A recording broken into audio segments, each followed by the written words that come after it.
அனைவருக்கும் இனிய காலை வணக்கம். நான் தான் கடைசி, அதுக்கு மேலே பேச மாட்டாங்க.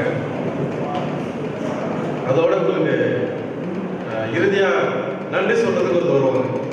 அந்த அஷூரன்ஸோட நான் கடைசியாக பேசுறேங்கிறது ஒரு தைரியத்தோடு நீங்கள் என் பேச்சை கேட்கலாம்.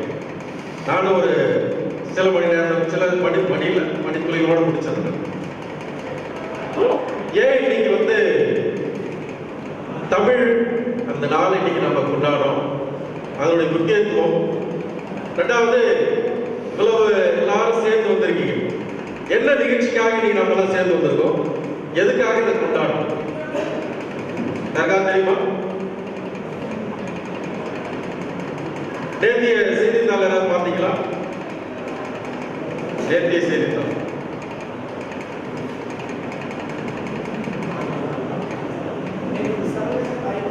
Very good. சூப்பராக கை தட்டலாம்.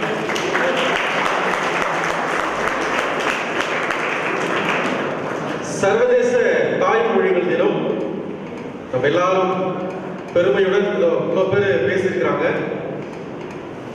இவ்வளவு பேர் மத்தியில நம்முடைய தாய்மொழியினுடைய முக்கியத்துவம் எந்த அளவு உயர்ந்தது, அது எந்த அளவுக்கு நாம பேசி பழகணும், அது எந்த அளவுக்கு நாம அடுத்த லெவல் கொண்டு போகணும் அப்படிங்கிறத பத்தி நிறைய விஷயங்கள் இங்க பேசினாங்க. ஆனா நிறைய பேருக்குள்ளார ஒரு கேள்வி இருக்குது. நீ இங்க மாங்கன்னு பேசுற, கிளாஸ்ல வந்தா இங்கிலீஷ்ல பேசு, இங்கிலீஷ்ல படி அப்படின்னு சொல்றீங்களே. அதுவும் தேவைதான், இதுவும் முக்கியம் தான். இது நம்முடைய வாழ்க்கையினுடைய அன்றாட நிகழ்வுகளுக்கு தேவைப்படுகிற ஒரு நிகழ்ச்சி. அதாவது மூத்த மொழி அப்படின்னு சொன்னாலே தமிழ் மொழி அப்படின்னு தான் சொல்லுவாங்க. அதாவது மூத்த மொழிகளிலே சில மொழிகள் இருக்குது. அதுல பாத்தீங்கன்னா கிரேக்கம் இருக்கிறது, அதை தாண்டி லத்தீன் இருக்கிறது, அதையும் தாண்டி நம்முடைய சமஸ்கிருதம் சான்ஸ்கிரிட் இருக்கு. அந்த வரிசையில பாத்தீங்க அப்படின்னா செம்மொழியில நம்முடைய தமிழும் ஒரு முக்கியத்துவம் பார்த்த ஒரு மொழி. இப்ப நமக்கு என்ன ஒரு சந்தோஷமான ஒரு செய்தி அப்படின்னா, இந்த மூன்று மொழிகளுமே இன்னைக்கு ஸ்கிரிப்ட்ல மட்டும்தான் இருக்கு, எழுத்துல மட்டும்தான் இருக்கு. பேசுறதுக்கு ஆளே இல்லை.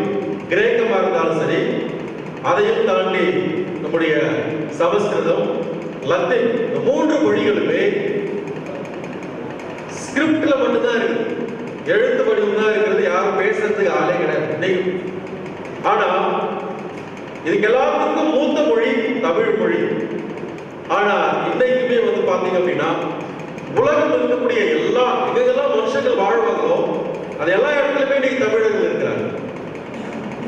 எல்லா இடத்துலயுமே இன்னைக்கு தமிழர்கள் வாழ்ந்து கொண்டிருக்கிறார்கள். எல்லாரும் பேசக்கூடிய மொழி எல்லாருமே நீங்க அண்டர்ஸ்டாண்ட் பண்ணிக்கலாம்.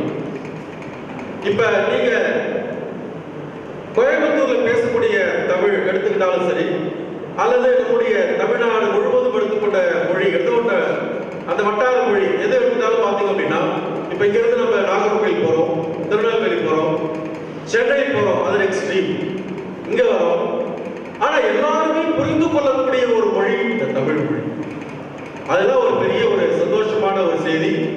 இதையும் தாண்டி உலகத்துல நீங்க அமெரிக்கால போனாலும் சரி, வேற எந்த நாட்டுக்கு இலங்கை தமிழ் பேசுறாங்க, இலங்கை தமிழ் கூட நம்ம உள்வாங்கிக் கொள்ள முடியும். சில அவங்க அடிப்படை தமிழ்லாம் வித்தியாசமா இருக்கும். பட் அந்த தமிழை கூட நம்மளால ஏற்றுக்கொள்ள முடியும், புரிஞ்சுக்கிறதுக்கு நம்மளால ஈஸியா அக்செப்ட் பண்ணிக்க முடியும், அதை நம்ம கிரகிச்சுக்க முடியும். ஸோ எங்க போனாலும் நம்மளால அதை கம்யூனிகேட் பண்ண முடியும், அவங்களோட தொடர்பு ஏற்படுத்த முடியும். அதுதான் நம்முடைய தாய்மொழியினுடைய ஒரு சிறப்பு. அதாவது நம்முடைய கவிஞர் நந்தலாலா அப்படின்னு சொல்லிட்டு நிறைய பேர் தெரியும், ஸ்டூடெண்ட்ஸ் தெரியுமான்னு தெரியல. கவிஞர் நந்தலாலா நிறைய மேடை பேச்செல்லாம் பேசியிருக்கிறார். நீங்க யூடியூப்ல பாத்தீங்கன்னா அவருடைய ரெக்கார்டெல்லாம் இருக்கு. அவர் ஒரு விஷயத்தை சொல்றாரு. என்ன விஷயம் அப்படின்னா,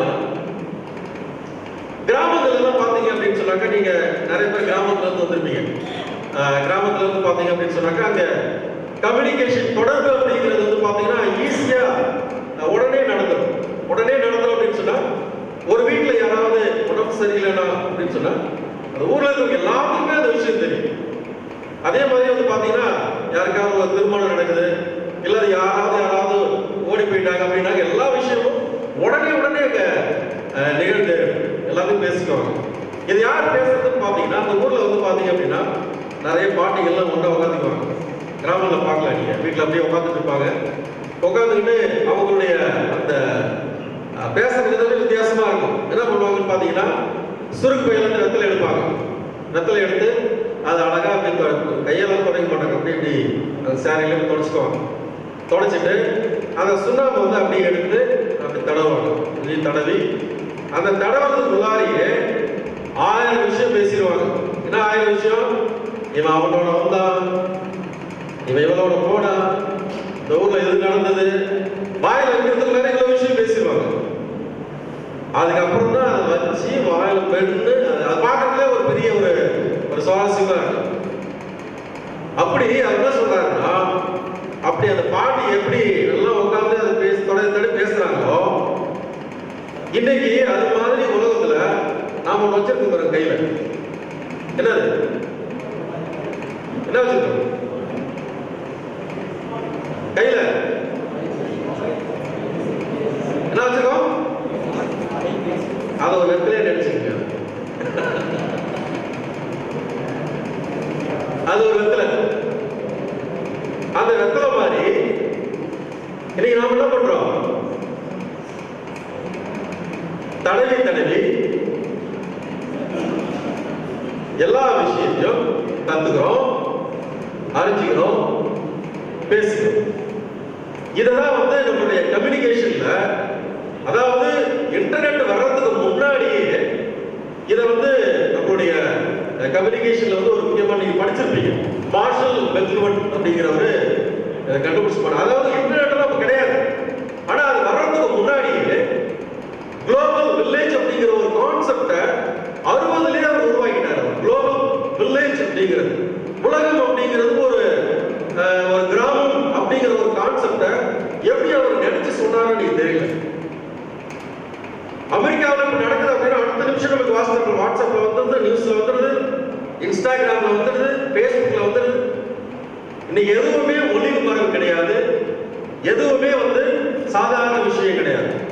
எப்படி ஒரு கிராமத்துல சின்ன சின்ன விஷயங்கள் உடனே தெரிஞ்சிடுதோ, அதே மாதிரி இன்னைக்கு இந்த இணையம் மூலியமாக எல்லா விஷயத்தையும் நம்ம அறிஞ்சிக்க முடியும். அப்படிங்கிறத இந்த இணையம் வர்றதுக்கு முன்னாடியே சொன்ன ஒரு அதிமேதாவி சொல்லலாம்.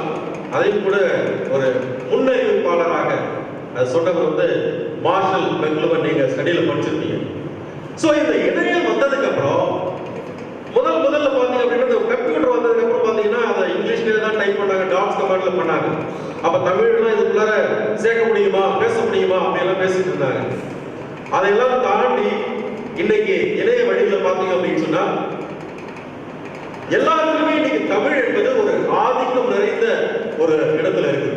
நீங்க வாட்ஸ்அப் எடுத்துட்டாலும் சரி, நீங்க தமிழ்ல அதை வாய்ஸ் டைப் பண்ணி நீங்க அனுப்பலாம், இங்கிலீஷ்லயே வாய்ஸ் டைப் பண்ணலாம். அதே மாதிரி ஹேண்ட் ரைட்டிங். இன்னைக்கு தமிழ் இணையத்துல பயன்படுத்த முடியாது அப்படிங்கிற எந்த நிலையுமே கிடையாது. நீங்க எந்த ஆப் எடுத்துக்கிட்டாலும் சரி, எந்த விஷயத்தை எடுத்துக்கிட்டாலும் சரி, இணையத்துல தமிழ் அதுல உட்காராது, அது பயன்படுத்த முடியாது அப்படிங்கிற ஒரு நிலைப்பாடே இன்னைக்கு கிடையாது. ஏன்னா தமிழ் எங்கும் பரவிடுச்சு, எல்லாத்துலயும் பரவுது. சோ அந்த அளவுக்கு இணையத்துல தமிழ் வந்து ஒரு பெரிய ஒரு ஆதிக்க சக்தியா இருக்கு. அதுதான் ஒரு கருத்தரங்குல பேசிட்டு இருந்தாங்க. அதாவது கிராமங்கள் எல்லாம் பாத்தீங்க அப்படின்னா ஒரு காலத்துல திண்ணை இருந்துச்சு. பாத்திருக்கீங்களா திண்ணை? கிராமங்கள்ல யாராவது பாத்திருக்கீங்களா திண்ணை? வீட்டுல அப்படியே பாத்தீங்கன்னா திண்ணை இருக்கும், அதுல நிறைய பேர் உட்காந்து பேசுவாங்க. ராஜேந்திரன் கை தூக்குறாரு. அதாவது எங்களை மாதிரி ஆட்கள் எல்லாம் ஒருவேளை வயசானவங்க எல்லாம் ஒரு வேலை தெரிஞ்சிருக்கு, கிராமத்துல திண்ணை தெருவெல்லாம் இருக்கு. அப்ப அந்த கிராமத்துல வந்து பாத்தீங்கன்னா அந்த திண்ணையில உட்காந்து அவ்வளவு பேர் உட்காந்து கதை பேசுவாங்க. இப்ப நம்ம தினமலர் பத்திரிகையில ஒரு ஒன்று வருது, ஒரு இடம் டீ கடை பெஞ்ச். ஓகே, அதுல பாத்தீங்க அப்படின்னா அவ்வளவு நீங்க அந்த எந்த பேப்பர்ல எதுவுமே படிக்க தேவையில்லை. நீங்க அந்த டீ கடை பெஞ்ச் மட்டும் படிச்சுக்கிட்டாலே போதும், அவ்வளவு விஷயமும் உங்களுக்கு தெரிஞ்சிடும். அந்த டீ கடையில தான் வந்து பாத்தீங்கன்னா அவ்வளவு விஷயத்தையும் பேசுவாங்க. அவங்க பெரிய பாராளுமன்றமே நடந்துடும். நான் சட்டமன்றமா போய் பார்ப்பேன். அந்த டீ கடையில உட்காந்து என்னதான் பேசுறாங்க அப்படிங்கறத உட்காந்து கேட்பேன். நரேந்திர மோடி பத்தி பேசுவாங்க, பில் கிளின்டன் பத்தி பேசுவாங்க, இப்ப நடக்கக்கூடிய பயங்கர ஒரு பேசுறதுல வந்து பாத்தீங்கன்னாக்க அதானி பத்தி பேசுவாங்க.